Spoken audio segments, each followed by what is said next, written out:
যোগীন্দ্রনাথ সরকারের লেখা কাকাতুয়া কবিতার সেই ছোটবেলার লাইনগুলো মনে আছে? সময় চলিয়া যায় নদীর স্রোতের প্রায়, যে জন না বোঝে তারে ধিক শতধিক। আচ্ছা, এই সময়ের মূল্য কি আমরা সত্যি দিতে পারি? সময় থাকতে থাকতে সেটা বুঝি। কয়েকদিন ধরে আমি এমন একজন কবির কবিতা পড়ছি, তার সেই কবিতাগুলো, তার ভাবনাগুলোই আমাকে এই চিন্তাগুলো করতে বাধ্য করছে। চলুন এবার তাহলে সেই কবিতাটাই শোনাবো সৌভিক গুহ সরকারের কাব্যগ্রন্থ নষ্ট সময়ের নাচঘর থেকে একটি কবিতা, অবেলার ফসল শূন্য। একদম শুরুতে লেখা, 40-এর দিকে এগুচ্ছি ভাবতে হাত পা হিম হয়ে আসে। শঙ্খ ঘোষের অশ্রুকুমার শিকদারকে লেখা চিঠির একটি অংশ এটি। তারপর কবি লিখছেন, এই অবেলায় আর কিছু করা যায়, করা যাবে?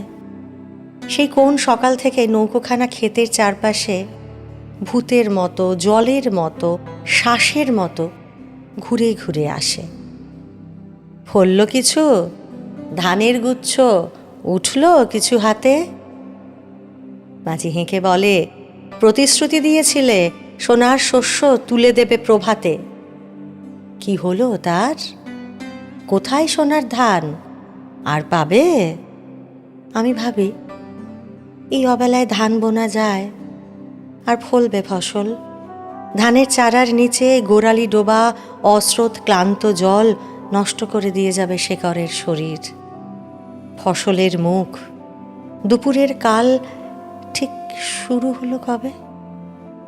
বলতে পারে কোনো গৃহবলিভুক? আজও হলো না ফসল, আজও হলো না। এই অবেলায় আর হয়? নৌকো আছে, মাঝি আছে, ফসল নেই, শুধু বিস্তর ক্ষয়।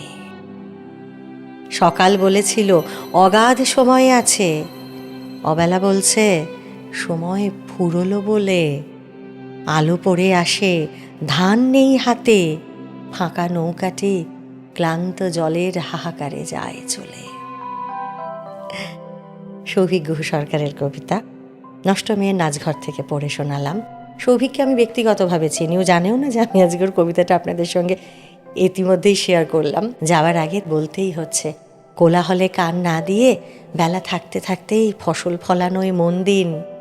জানি তাজমহলও কালের কপলতলে এক বিন্দু চোখের জল তবু ভেসে তো যায়নি, রয়ে তো গেছে। আপনিও লেগে পড়ুন, অবেলায় চেষ্টা বোধ হয় না করাই ভালো। অন্তত সৌভিক তো সেটাই বললেন। এমনই কবিতা শুনতে আমাদের সঙ্গে থাকুন আর শুনতে থাকুন শুধুমাত্র নটার কবিতা, কাব্যে গপ্পে জমজমাট।